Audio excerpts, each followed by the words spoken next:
Bienvenue dans Connexion charnelle, le podcast pétillant qui jase de sexe sans détour ni tabou.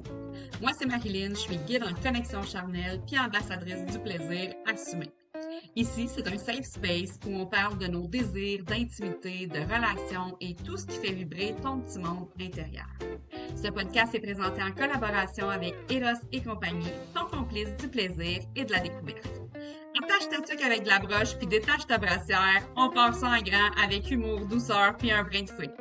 Prépare-toi à reconnecter avec ton corps, ta sensualité et ta liberté orgasmique.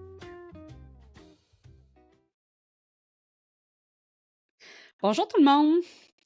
Aujourd'hui, on va parler d'un sujet assez spécial. On a tout un petit quelque chose qui nous fait triper. Mais dans ce petit quelque chose-là, quand que ce petit quelque chose-là sort de l'ordinaire, ben ça devient soit un kink, soit un fétiche, ou soit un gros point d'interrogation pour plusieurs d'entre vous. Et aujourd'hui, je reçois la magnifique Vanessa Saint-Jean, professionnelle en sexologie, pour démystifier tout ce beau bordel-là. En fait, on va parler de plaisir, de pouvoir, de douleur, de fantasme et surtout de pourquoi c'est pas bizarre d'aimer ces choses-là. Spoiler alert, c'est probablement plus kinky que tu penses. Donc, Vanessa, je t'accueille aujourd'hui pour nous parler de kink, de fétiche, de BDSM et de paraphilie. Donc, je suis vraiment curieuse de tout ce que tu as mis en place pour nous aujourd'hui. Tu vas nous faire une belle chronique là-dessus. Donc, je te laisse te présenter pour commencer. Oui, ben rebonjour. C'est la troisième participation à ton podcast. Ça me fait plaisir d'être là encore une fois. On avait fait des épisodes sur les mythes et les croyances limitantes Effectivement. au sujet de la santé sexuelle. La dernière fois, c'était 2 épisodes spéciaux sur les impacts de la pornographie, un sujet qui me passionne encore. Puis là, aujourd'hui, ben c'est ça, on va aller démystifier puis mieux comprendre aussi c'est quoi les nuances entre les différents termes, là, justement comme fantasme, BDSM, kink, fétiche, etc. Juste avant que qu'on rentre dans le vif du sujet, par contre, je tiens à mentionner que je ne me fais pas la représentante du domaine du fétiche ou du BDSM parce que je ne suis pas une experte en la matière. Je suis là pour vous informer au mieux de mes connaissances en tant que professionnelle en sexologie. J'ai mon baccalauréat en sexo. Mais je ne voudrais pas que les auditeurs pensent que, par exemple, je suis la référence pour tout ce qui touche au monde du BDSM. Il y a des gens beaucoup mieux qualifiés que moi pour en parler. Moi, je vais y aller plus dans les grandes lignes, puis c'est ça, apporter un peu de nuance à travers tout ça. Voilà. Donc, Fait que dans le fond, aujourd'hui, là, tu vas nous éduquer un peu, tu sais, avec les termes, oui. justement, puis savoir comment aborder ça aussi. Des fois, tu sais, si on a un nouveau conjoint, une nouvelle conjointe, tu sais, ça se peut que ce soit des thèmes qui soient abordés. Fait que tu vas nous parler de ça aujourd'hui. Mais Oui. juste avant, comme notre complice du podcast, c'est Eros et compagnie, j'aimerais ça. Il y a du mouvement C'est en mon arrière. chat. C'est mon chat en arrière. Fait que là, si vous m'entendez rire et que vous ne voyez pas, c'est parce que mon rideau, mon chat l'aime beaucoup. Fait que c'est pas grave, on continue. C'est ça. Donc, Eros, c'est notre complice chez Connexion charnelle et j'aimerais ça que tu nous parles justement d'un produit chouchou que tu as de chez Eros et compagnie. Oui, ben en fait, est-ce que tu connais l'extase? Non, je le connais pas. Fait que tu vas me permettre d'en apprendre plus sur ce jouet-là. Oui, ben moi je suis tombée en amour avec ce jouet-là il y a pas longtemps parce que c'est une de nos nouveautés chez Eros. Mhm.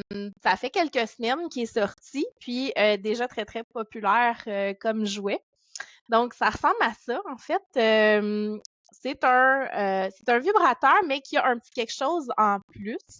OK. si vous êtes du type à aimer la stimulation du point G et du clitoris en même temps, vous allez être servi avec ce jouet-là. Donc, c'est un 2 moteurs. Premièrement, la première chose qu'on remarque sur l'extase, là, c'est sa courbe extrêmement prononcée. Donc, la Évidemment. partie interne ici, là, qui va aller s'accoter sur le point G, qui vibre très, très, très fort.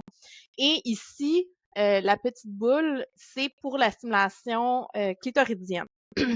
OK. Donc, vous voyez que la distance entre les deux est quand même pas très grande. Puis ça, c'est vraiment bien parce qu'on veut quelque chose qui met une bonne pression sur les deux en même temps. Donc, premier moteur, tout ce qui est de plus classique, on a les vibrations. Donc, ça vibre vraiment sur toute la surface du jouet. Là, je sais pas si OK. tu l'entends, là. Mais il est pas très, très bruyant non plus. Il est quand même Non, assez c'est ça, j'étais pour dire. discret, Il est quand même, le niveau, son est léger. ouais. Puis, fait qu'il vibre très fort ici, mais ici en même temps. Et puis le deuxième moteur, ce qui est vraiment le fun, moi je dis souvent à mes clientes, c'est, tu sais, l'expression se rouler la bille, là, ben c'est Mhm. vraiment le jouet qui va te rouler la bille. Pour Puis ça, vrai? c'est le fun parce qu'il est différent. Tu vois? Ah ben, tabarouette. La boule ici, là. Oh my Euh, God! Puis il y a différentes fréquences aussi. On peut la mettre plus rapide. Il y a aussi différents modes où elle ralentit, puis elle va plus vite après. Fait Fait que, à ouais, l'intérieur, donc pour le clitoris interne, on a la vibration qui va vraiment aller coller sur le point G, en fait. Puis, exact.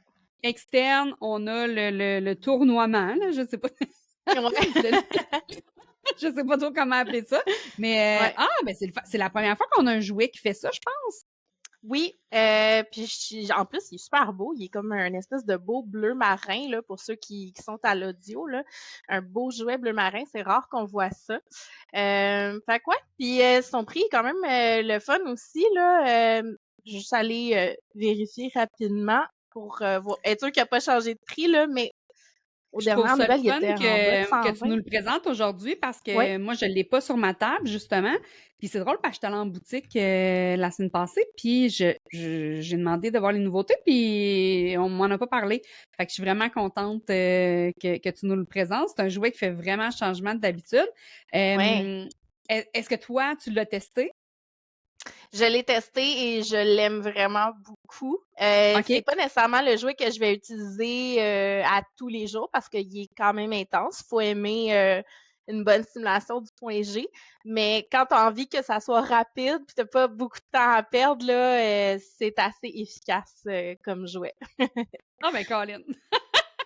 Fait que, on vous le suggère, tout le monde. Vous pouvez aller soit sur Connexion Charnel ou sur la page de Vanessa pour avoir nos codes promo pour aller l'acheter directement en ligne chez erosetcompagnie.com.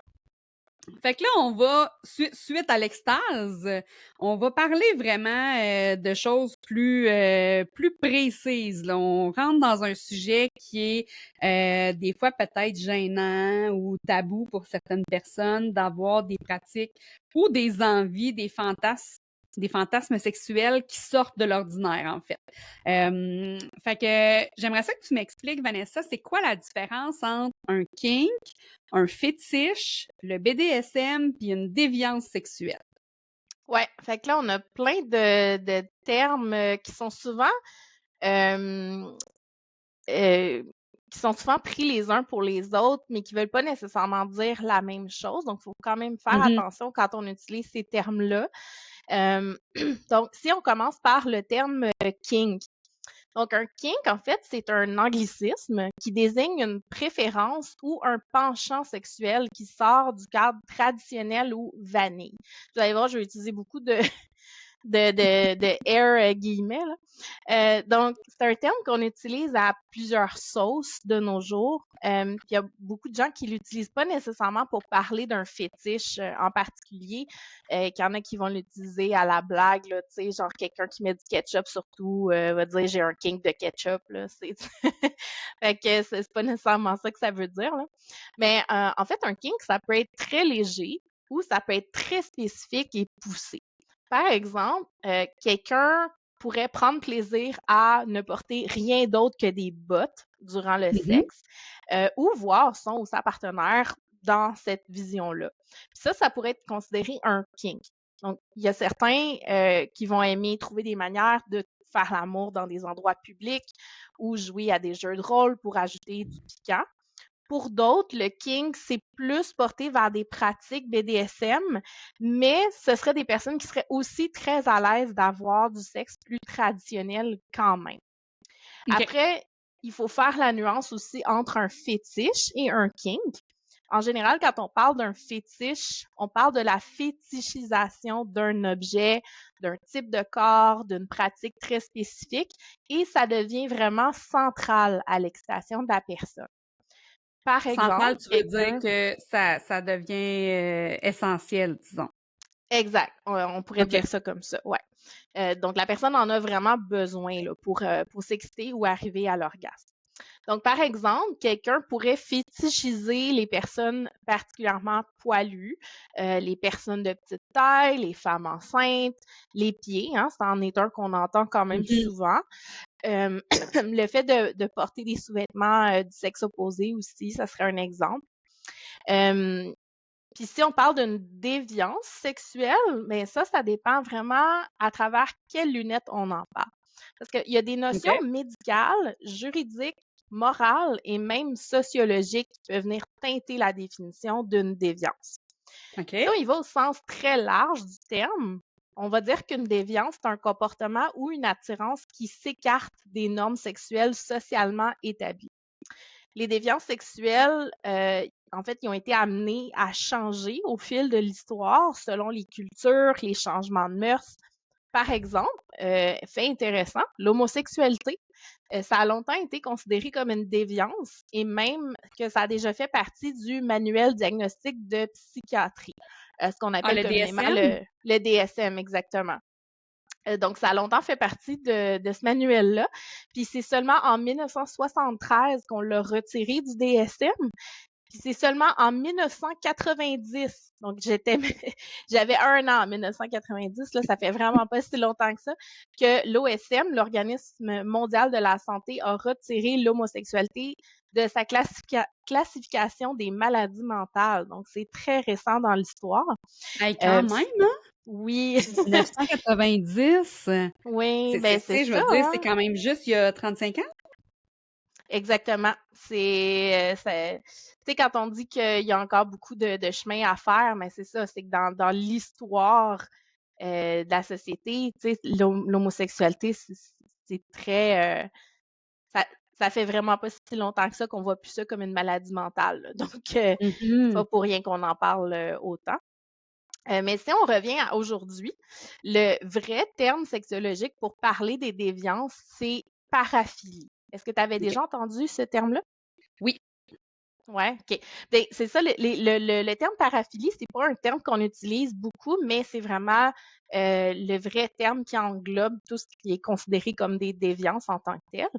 C'est très large comme notion, une paraphilie. Donc, en fait, sortir de ce qui est traditionnel, ça peut nous amener à peu près n'importe où. Et autant que certaines paraphilies sont inoffensives et faites dans le consentement entre adultes, il y en a d'autres qui vont jouer avec la légalité et l'aspect moral. On va y revenir. OK. Pour ce qui est du BDSM en tant que tel, mais encore là, on est dans un terme très large. Et si on prend chaque lettre de l'acronyme, parce que c'est pas tout le monde qui sait ce que ça veut dire BDSM, là, le B, ça fait référence à bondage et pas bandage. Des fois, j'entends ça. Bandage, c'est pas de la momification. C'est bondage pour des liens, dans le fond, quand on s'attache, c'est ça? C'est ça. C'est tout ce qui se rapporte à la restreinte physique. Donc, on peut utiliser des cordes, des menottes, du ruban de téflon, qui est un peu moins connu, mais qui est peu coûteux et qui fonctionne très bien. Des chaînes, des barres d'écartement. Si vous avez déjà entendu parler de shibari, le shibari, c'est un art japonais Oui. de la restreinte, justement. C'est surtout avec des cordes qui vont faire ça. Ben, ça en fait partie. Après ça, on a le D qui est pour domination. Donc, c'est autant la domination physique que verbale de notre partenaire. Après ça, le S, ça peut avoir 2 définitions. Soit c'est la soumission, qui est l'inverse de la domination, donc c'est autant la soumission physique que verbale à notre partenaire. Ou ça peut vouloir dire sadisme. Le sadisme, c'est infliger une certaine forme de douleur ou de torture à notre partenaire. Et puis le M, c'est masochisme. Le masochisme, c'est recevoir une certaine forme de douleur ou de torture de la part de notre partenaire. Donc, quand on regroupe ces deux termes-là, c'est là qu'on entend sadomaso, mais c'est comme l'ensemble de aimer, donner ou recevoir une certaine forme de douleur. Ben, en fait, je pense que, tu sais, je sais pas, il date de combien de temps l'acronyme BDSM, mais je pense qu'avant, on disait juste sadomaso, tu sais, Oui. c'était comme l'expression, mais là, c'est comme si on regroupait plusieurs facteurs ensemble, en fait, là, pour vraiment bien identifier qu'est-ce qui se passe dans un moment BDSM, par exemple. Là. Oui, puis en fait, c'est que le BDSM, c'est un terme parapluie, hein. Ça se limite pas juste à ces 4 termes-là non plus. On peut rester dans l'exploration très légère, jouer avec les sens, les rôles de contrôle, on peut mettre des déguisements, on peut utiliser des produits ou non dans le BDSM. C'est vraiment, c'est très, très vaste là, en termes de pratique. Ça peut rester très doux, romantique, sans douleur. On n'est pas obligé d'avoir de la douleur dans le BDSM, mais on peut tomber aussi dans les extrêmes. Donc, c'est vraiment un grand, grand, grand spectre. Puis, il y a toutes sortes de pratiques là, qui se regroupent sous cet acronyme-là. Ce qui est important de savoir, par contre, c'est que quand on parle strictement de BDSM, la notion de consentement est hyper importante, tout comme la communication des limites et du respect de l'autre versus une paraphilie où la notion de consentement n'est pas forcément prise en compte. L'exemple le plus concret, ça serait la pédophilie. Parce que c'est considéré une paraphilie en soi, la pédophilie. Mais comme un enfant, ça peut pas consentir à des gestes sexuels aux yeux de la loi, bien, on tombe plus dans une déviance illégale à ce moment-là. Le BDSM, c'est quand c'est bien fait, c'est toujours consensuel. Donc oui, il y a beaucoup de ressemblances, mais aussi beaucoup de nuances à observer entre ces différents termes-là. Puis, il y a certaines pratiques qui pourraient être définies comme plus qu'un de ces termes-là à la fois. OK. Fait que là, dans le fond, si on prend, tu sais, le BDSM versus les paraphilies, est-ce qu'il y a des paraphilies qui se retrouvent dans le BDSM ou non? Ou c'est vraiment Ben, séparé les deux? une paraphilie encore, ben, c'est très large aussi, ça pourrait en faire partie. Je dirais que le terme le plus large à travers tout ça, c'est probablement le terme paraphilie, parce que ça pourrait englober tout le reste. Puis comme je disais, ça peut être consentant, une paraphilie, ça peut être pratiqué de façon très respectueuse. Comme j'ai déjà entendu le cas par exemple, un homme qui fétichisait beaucoup le rouge à lèvres. Puis il avait vraiment besoin que sa partenaire porte du rouge à lèvres rouge pour faire l'amour, mais à un moment donné, ça a dépassé un certain stade où la personne avait commencé à même aller voler dans les magasins des rouges à lèvres ou voler dans des sacs à main de personnes en public, là. Fait que, tu sais, oui, là, c'était rendu à un autre niveau. Là, c'était rendu Mais problématique, là. c'est ça, mais tu sais, tu te dis, c'est cute, tu sais, c'est du rouge à lèvres, ça fait de mal à personne. Mais après ça, ça peut tomber dans l'illégalité si tu te mets dans le trouble à voler dans les magasins ou voler, tu sais. Fait que c'est ça. On n'est pas Ça sa peut bonne être. track dans dans ce temps-là. Puis Ouais. dis-moi, est-ce que tout le monde peut avoir des kinks? Ben oui, absolument. Tout le monde peut avoir des kinks, mais c'est pas, t'es pas anormal si t'en as, t'es pas anormal si t'en as pas non plus, là. J'aurais Parce que tendance à dire que c'est plus commun qu'on se l'imagine d'avoir des kinks, puis que plein de gens ont des kinks sans nécessairement appeler ça un kink aussi, là. Parce que dans le fond, tantôt, là, dans ce que tu nous as dit, là, un kink, c'est comme une préférence, de ce que j'ai compris. Là. Tu me diras si je me trompe. Un kink, c'est comme une préférence. Un fétiche, c'est comme quelque chose qui est nécessaire à la relation sexuelle ou à la relation tout court. Le BDSM, bon, on en a parlé, tu sais, qu'est-ce que ça l'englobait. Et les paraphilies, c'est plus, en partie, ça va être des maladies psychiatriques diagnostiquées, là, ce que je comprends. Ça peut ou ne pas être ça. Fait que, Exact. mettons, quelqu'un qui aurait une préférence, par exemple, pour justement les brunes ou les blondes ou tu sais, des choses comme ça serait plus considéré comme dans un kink, disons.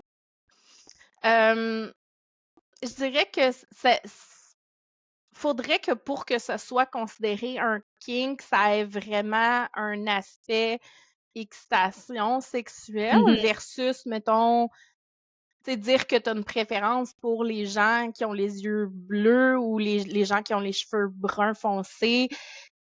Tu sais, ça va au-delà d'être juste une préférence. C'est vraiment comme une pratique ou quelque chose, un élément de la personne en particulier que tu vas érotiser et qui va t'amener une excitation sexuelle, sans nécessairement que ça soit central à ton excitation. Dans le sens où si cet élément n'est pas là, tu peux quand même arriver à avoir une excitation ou atteindre l'orgasme. Fait que dans le fond, si je comprends bien, le kink, ça peut être quelque chose que tu vois chez l'autre ou ça peut être une pratique aussi, une Oui, pratique sexuelle, par ouais, exemple. OK, ouais. c'est bon. Juste pour qu'on sache où on s'en va, parce que, tu sais, nous, tu sais, on entend souvent parler de ces choses-là, mais juste pour que les auditeurs puissent bien saisir la différence. Ouais. Fait que maintenant, on peut-tu tout avoir des kinks ou c'est normal d'en avoir ou de pas en avoir? Ben oui, c'est ça. Ça peut être normal d'en avoir, ça peut être normal de ne pas en avoir. Tu sais, il y en a qui vont juste dire ah, moi, ça me fait triper quand ma blonde se déguise en infirmière, mais ils vont pas dire que c'est un kink en tant que tel. Tu sais. Ça peut être quelque chose qui va être utilisé occasionnellement aussi, un kink. Tu sais, on a tous nos préférences sexuelles, évidemment, puis si on y va avec l'idée d'un spectre, ben il y a des gens qui fétichisent ou qui sexualisent des choses très précises, alors que d'autres, à l'autre bout du continuum, n'arrivent même pas à fétichiser ou à sexualiser les êtres humains ou ne ressentent aucune envie sexuelle du tout. Donc, il y a vraiment Mhm. de tout sur ce spectre-là. Quand on parle de sexualité, c'est très rare qu'on va dire que quelque chose s'applique à tout le monde ou à personne. C'est tellement propre à chacun, puis l'expérience d'une personne peut être complètement à l'opposé de celle d'une autre. Par contre, est-ce qu'on peut dire que c'est sain d'avoir un ou des kinks? Oui, absolument. Tant que ça reste moral et éthique et que la personne n'en souffre pas, ben c'est pas un problème du tout. Puis c'est là justement on peut tracer un peu la ligne entre un kink et un fétiche. Tu sais, il y a plus de risques qu'un fétiche crée une certaine souffrance chez une personne si, par exemple, elle n'arrive pas à avoir accès à cet objet-là ou à ce type de partenaire-là ou à un contexte particulier et n'arrive pas à recevoir, à avoir du plaisir ou de l'excitation, ça peut être problématique. Ou si ça fait en sorte que ça crée, mettons, des problèmes de couple. Tu sais, des fois, il y en a qui gardent ça tellement secret qu'à un moment donné, ça ressort dans la relation plus tard. Puis là, l'autre partenaire n'est soit pas d'accord ou ne comprend pas le fétiche de l'autre personne. Puis là, ça peut créer des tensions ou des difficultés. Bref, si ça se met à affecter la personne dans différentes sphères de sa vie, que ça la rend non fonctionnelle, puis ça peut être non fonctionnel sexuellement ou ça peut être non fonctionnel dans la vie de tous les jours, là, du type Parce que ça prend trop de place. c'est ça prend trop de place. Si c'est rendu que ça affecte la personne au travail, dans ses relations sociales, pas capable de fonctionner sans avoir cette chose-là. Mais là, oui, ça peut être un motif de consultation, par exemple. Versus un kink qui est plus comme j'aime ça faire ça. Ben, le kink pourrait-tu être dans la catégorie, mettons, préférence, fantasme, plus que, tu sais, versus le fétichisme, tu sais, parce que est-ce que ça se peut qu'on ait un kink, mais tu sais, qu'on le réalise pas nécessairement, parce que oui, ce serait quelque chose qui nous excite, mais c'est pas quelque chose qu'on pratique, par exemple? Ça pourrait l'être, mais généralement, je te dirais qu'un fantasme, ça peut être plus du côté imaginatif, tandis qu'un kink, ça peut être peut-être plus quelque chose qu'on va découvrir à force de le pratiquer, qu'on aime ça. Je comprends. Donc, c'est ça, la ligne est des fois mince entre les deux, là. mais un peut être l'autre et vice-versa aussi. OK. Puis, à partir de quand on considère que justement un fantasme devient un kink, un fétiche, tu sais? C'est une super bonne question. Je dirais que la grosse nuance à faire entre les deux, c'est justement dans le besoin qu'on a d'utiliser ce scénario-là ou cet objet-là ou cette pratique-là pour ressentir de l'excitation ou du plaisir. Tu sais, des Mhm. fantasmes, là, on peut tous en avoir. On peut en avoir un qui est très précis, qui nous excite quand on y pense ou qu'on est exposé. On peut en avoir plusieurs et on peut même évoluer dans nos fantasmes, en développer des nouveaux, perdre de l'intérêt pour d'autres. Euh, Sauf qu'un fantasme, c'est pas forcément indispensable au plaisir ou à l'excitation. On peut faire sans. Un Comme, fétiche, à l'inverse, ça devient difficile, voire impossible d'être stimulé sans ça. Ça peut devenir obsessionnel. disons, mettons, on reprend ton fantasme tantôt de l'infirmière, là. Bon, un kink, ça serait que, bon, ben, ça me fait triper quand ma blonde, ma partenaire, elle se déguise en infirmière, elle met son petit kit d'infirmière pour qu'on fasse l'amour. Et on traverse la ligne quand il faut absolument que ma partenaire mette son kit d'infirmière, sinon je suis pas excitée. Oui, c'est OK. ça. T'as tout compris. Non, mais tu sais, des fois, ça prend des images, là, puis là, je me disais, ouais, OK, on va le mettre dans un vrai fantasme, mettons, Ouais. que les gens connaissent, là, qui est réaliste. Puis, dans le fond, c'est que c'est à partir du moment où tu as absolument besoin de ça pour être excité, pour avoir une érection, par exemple, ou pour lubrifier, etc. Là, ça C'est devient un ça. fétiche. C'est ça. Dans l'exemple que tu donnes, justement, tu sais, c'est l'objet du désir devient le costume Mhm. d'infirmière et non plus la partenaire en tant que telle, ou le rôle qu'elle joue va être ce qui est fétichisé, mais si elle le porte pas, puis que le partenaire ou la partenaire fait comme ah, il manque quelque chose, mais là, on tombe plus dans la fétichisation que dans Mhm. un simple kink. Je comprends. Ouais, puis pour le fétiche aussi, ben c'est que ça perd pas non plus de sa valeur une fois qu'il est assouvi comme un fantasme. Comme tu sais, un fantasme, on pourrait cocher sur une bucket list de choses à essayer par curiosité, puis qu'une fois que c'est fait, ben on est comme, tu sais, c'est correct, tu sais, je l'ai fait, j'ai pas nécessairement besoin de revivre ça. Tandis qu'un fétiche, ben ça va avoir besoin de revenir là, pour que la personne soit satisfaite. Donc, Ouais, quelqu'un, puis exemple, oui, excuse-moi. ben, puis les fantasmes, tu sais, des fois, tu peux avoir un fantasme d'essayer quelque chose, par exemple. Là. Mettons qu'on a le fantasme d'essayer le plaisir anal. Ben, ça se peut qu'on l'essaye puis qu'on n'ait pas de plaisir pendant tout ou qu'on ait beaucoup de Oui. plaisir puis qu'on fasse, OK, oui, je veux recontinuer ou refaire ce fantasme-là, cette pratique-là dans ma vie sexuelle ou Mhm. finalement, je vais le laisser dans mon imaginaire. C'est ça, ça peut être, puis encore là, faire de l'anal, ça peut être pour certains un fantasme. Exemple, quelqu'un qui aurait jamais eu l'occasion d'essayer ça dans sa vie, regarde beaucoup de porno avec de l'anal dedans, se dit, hey, ça, c'est sûr qu'un jour je vais essayer ça. Puis une fois que c'est fait, ça se peut que la personne fasse comme, OK, ben, dans le fond, c'était juste ça, puis c'est correct, tu sais, j'en ai pas besoin. Puis ça peut aussi devenir un fétiche par la suite ou ça peut devenir un kink, donc quelque chose que la personne va aimer recréer occasionnellement sans que ce soit nécessaire. Mhm. Fait que ouais. Fait que, excuse-moi, je t'ai coupé quand que j'ai dit ça. T'allais dire... Ah.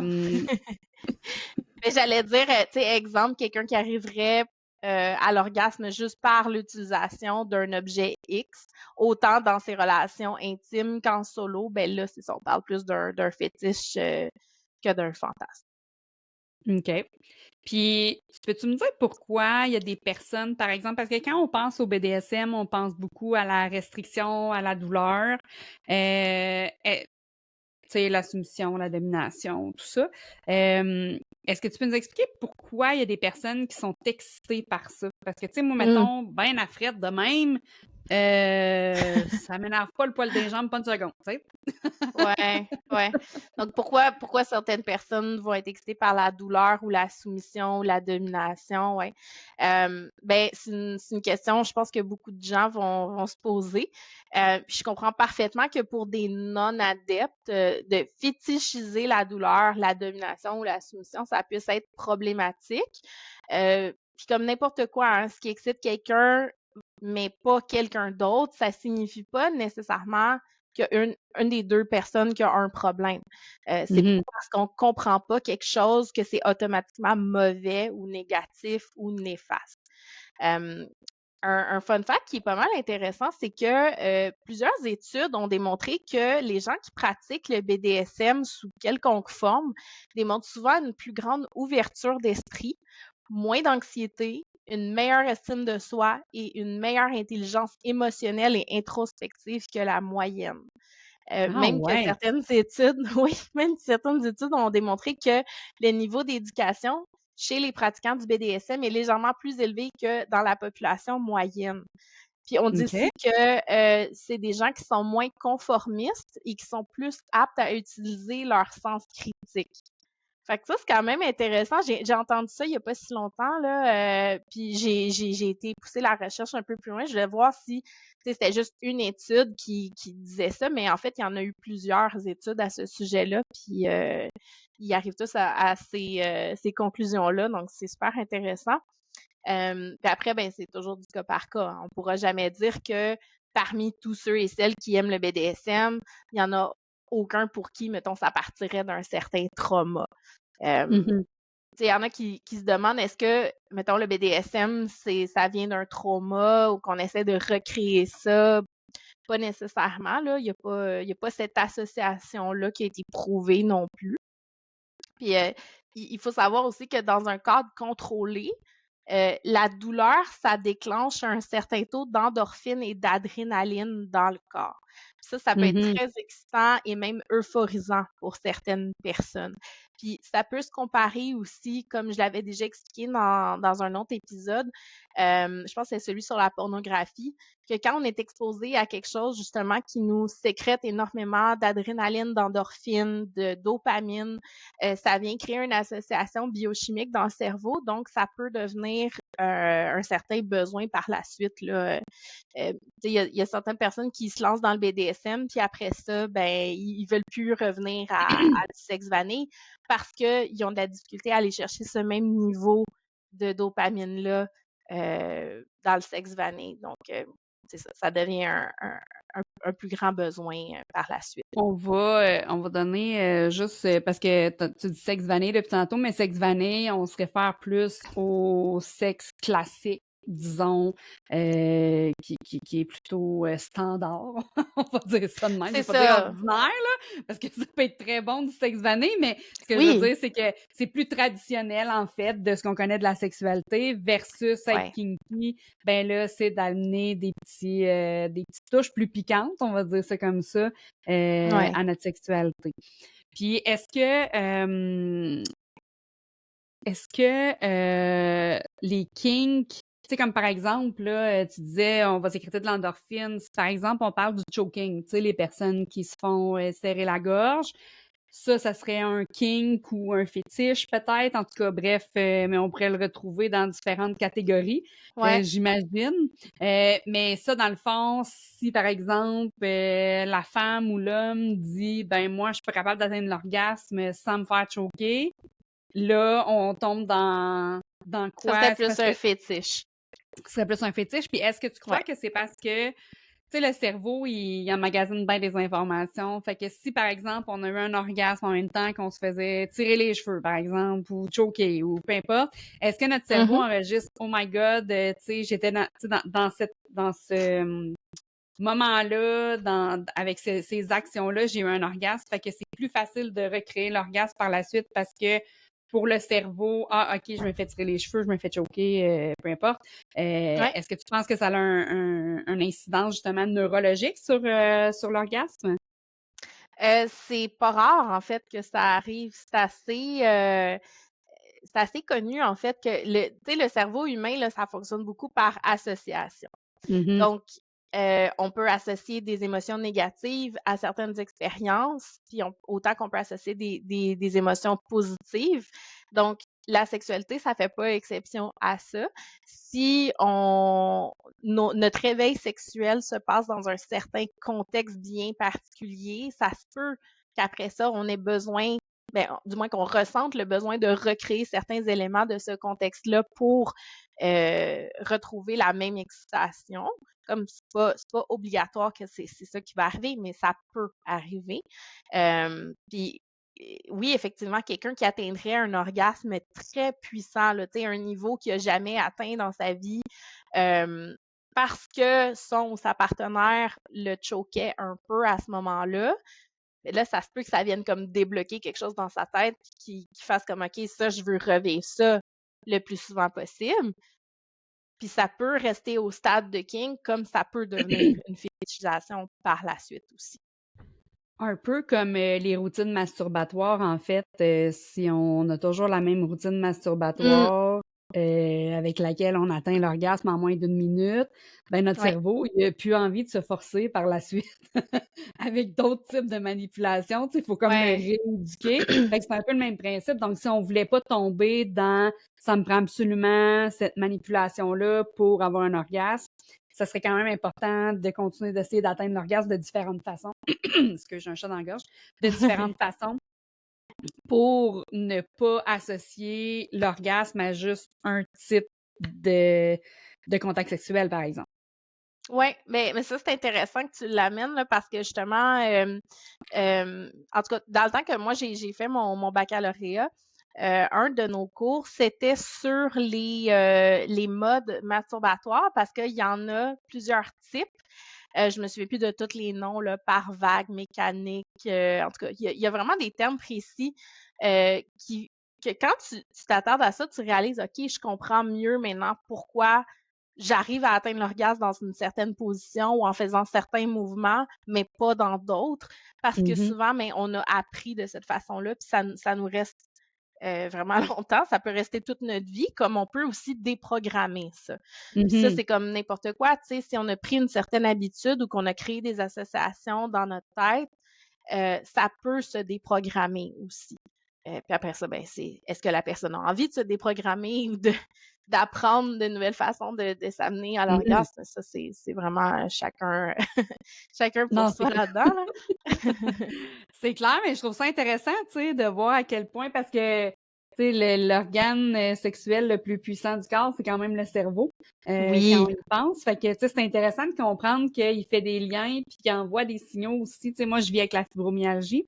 Donc, moi, j'ai un dysfonctionnement de cette partie-là de mon cerveau, tu sais, qui Mmh. envoie des signaux, justement, de douleur. C'est pour ça que je te disais tantôt, moi, ça m'énerve pas le point des jambes, tu sais, de la douleur, j'en vis tous les Ouais, jours. Fait que, tu sais, c'est c'est pas quelque ça. chose que je trouve ben, Ouais, ben c'est ça. excitant, mais je peux comprendre, par exemple, tu sais, que ça peut se produire. Mais c'est ça, c'est que notre cerveau envoie des signaux, puis, tu sais, notre cerveau, il est paresseux, il est comme le reste, là, il aime que ça y aille au plus vite, là, tu sais, je veux dire, Ouais. c'est juste humain. Oui, oui. Le Donc, cerveau va toujours chercher le chemin le plus rapide vers le plaisir, ouais, ça, c'est garanti. le plus court. Puis Ouais. est-ce qu'on peut attraper ça, un kink, soit en vieillissant ou en explorant différentes choses? Est-ce que c'est quelque chose qu'on peut faire? Oh my God! Tu sais, si par exemple, je reprends l'exemple de tirer les cheveux, par exemple. Tu sais. Si quelqu'un, ça y est jamais arrivé, ben peut-être qu'il n'y a pas ce fantasme-là de se faire tirer les cheveux. Mais si, par exemple, une fois, il y a une relation avec un partenaire puis que la personne lui tire les cheveux puis elle trouve ça agréable, est-ce qu'à partir de ce moment-là, ça pourrait devenir un kink? Ça s'attrape-tu? Est-ce qu'on peut attraper un kink? Ben non, on n'attrape pas un kink comme on attraperait un virus. C'est pas comme ça que ça fonctionne.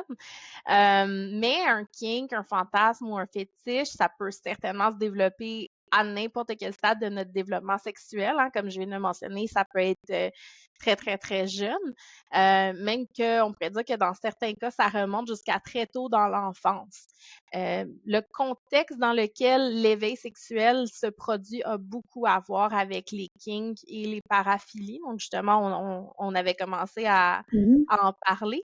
Tu sais, un objet quelconque sur lequel on se serait frotté quand on était enfant et qui nous a fait du bien, notre premier ou notre première partenaire sexuel, le premier matériel pornographique auquel on a été exposé, la position avec laquelle on a appris à se masturber, le moment de la journée, l'endroit, c'est tous des éléments qui peuvent justement venir créer un fantasme ou créer un kink ou même un fétiche dans notre cerveau sans même qu'on s'en rende compte, là.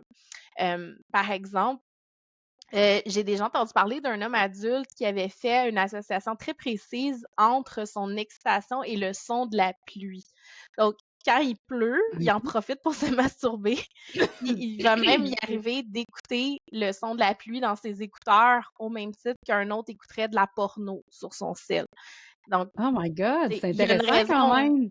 Oui, il y a une raison pourquoi ce gars-là a développé ce kink-là, qu'il en soit conscient ou inconscient, mais son cerveau a créé une association très puissante. Même chose pour l'exemple très connu de Jean-Thomas Jobin. T'en as peut-être entendu parler parce qu'il est super ouvert là-dessus, puis il a fait plusieurs podcasts, dont Sexe oral, où il en parlait. Là. Je me souviens pas Jean-Thomas c'est quoi Jobin. exactement, mais oui, je l'ai entendu parler. Je me souviens, là, Ouais. tu me dis son nom. Ben, en fait, lui, il parle de, tu sais, il y a comme un running gag sur les bottins, là, tu sais, les gros bottins Oui, les téléphoniques, bottins, là, ouais. dans le temps. C'est pas juste des bottins, mais c'est comme ça que ça a commencé, tu sais, quand il l'explique.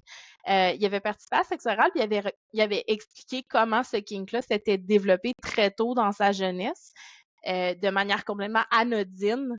Puis que c'est resté encore aujourd'hui et qu'il l'assume très bien. Puis j'utilise bien le mot kink dans son cas à lui parce que il a mentionné que ce n'était pas obligatoire qu'il était capable d'atteindre l'orgasme sans ça, mais qu'il se gêne pas pour l'utiliser, tu sais, quand il est tout seul, quand il n'y a pas de partenaire, pour arriver à l'orgasme, il va se frotter son pénis sur des gros livres épais, il faut que ça soit pesant, là, il faut que ça y écrase le pénis.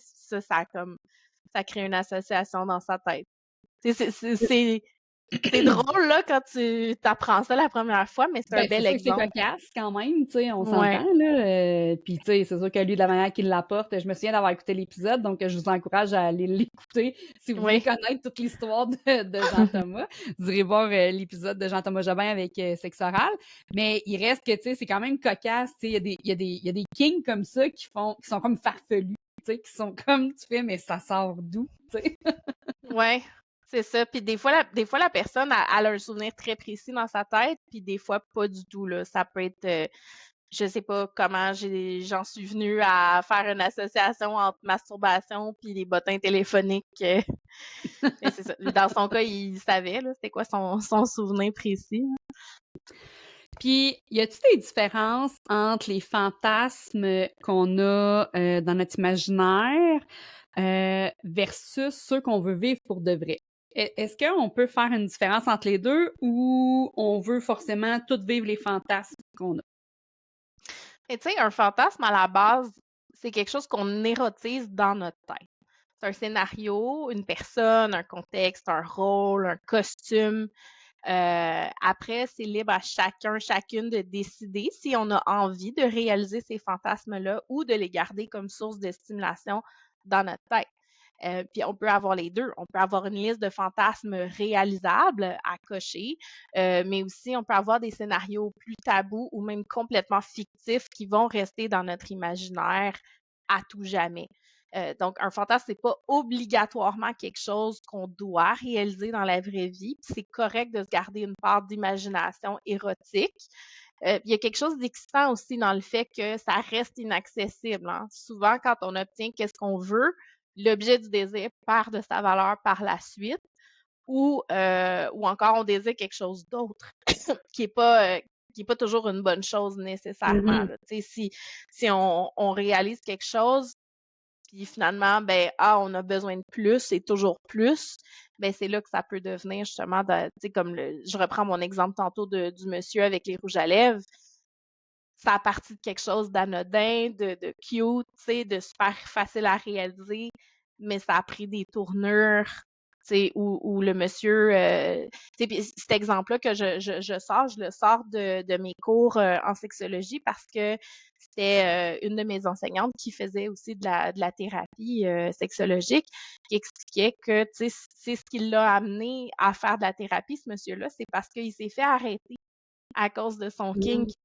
T'sais, fait que là, c'était plus rendu juste un kink, là, c'était rendu un fétiche dans son cas. Là, il en avait vraiment besoin, puis au point où ça l'amenait à désobéir à la loi. Là. Donc, c'est ça. Puis il y avait un point que je voulais mentionner tantôt que j'ai oublié quand on parlait.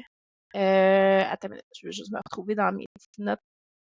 On parlait du BDSM, puis est-ce que c'est des traumas ou qu'est-ce qui fait qu'il y a des gens que la douleur, ça les excite, là. Mettons, on a parlé de douleur, mais on peut parler aussi du sentiment de contrôle ou de perte de contrôle, hein, qui peut venir stimuler beaucoup le cerveau. Parce que c'est pas juste un mythe, hein, que beaucoup de pratiquants du BDSM aiment prendre des rôles complètement inverses à ce qu'ils ont l'habitude d'avoir dans leur train-train quotidien. Tu sais, des hauts dirigeants d'entreprise là, qui gèrent des employés puis qui passent leur semaine à régler des problèmes au travail, qui prennent plaisir à se faire dominer le week-end, il y en a. Puis les travailleuses du sexe pourraient vous le confirmer là, sans la moindre hésitation. C'est le pouvoir, là, ça peut être extrêmement excitant pour certaines personnes, mais le lâcher-prise et la soumission, à l'inverse, ça peut être hyper excitant pour d'autres personnes. C'est souvent représenté justement dans les films, dans les séries qu'on voit où il aborde le sujet du BDSM, là, c'est souvent représenté comme ça, soit l'homme d'affaires ou la femme d'affaires, full en contrôle de sa vie, puis qu'elle gère du monde, etc., puis que justement, dans le lit, c'est une toute autre histoire, là. Fait que, ouais, c'est quelque chose c'est une image qu'on voit souvent. Écoute, Vanessa, va falloir faire un deuxième épisode. On a trop de choses à se dire. Comme d'habitude. Oui, c'est ça, comme d'habitude. Fait que, écoute, je te dis bye-bye, puis on se retrouve dans le prochain épisode. Yes. Merci. Merci à toi. Merci d'avoir partagé ce beau moment avec nous. Si tu as aimé cet épisode, laisse-moi un j'aime, abonne-toi et partage-le avec tes amis. Et pourquoi pas, laisse-moi un petit commentaire pour me laisser savoir que tu as écouté le podcast. Avant d'oublier, j'ai un petit cadeau pour toi. Utilise le code promo Connexion15 sur erosetcompagnie.com. Ça va te donner 15% de rabais pour t'offrir un jouet ou un produit coquin qui te fera vibrer au quotidien. On se retrouve très bientôt pour un autre épisode pétillant et inspirant. D'ici là, honore ton corps, célèbre ton plaisir, puis laisse ta lumière orgasmique briller.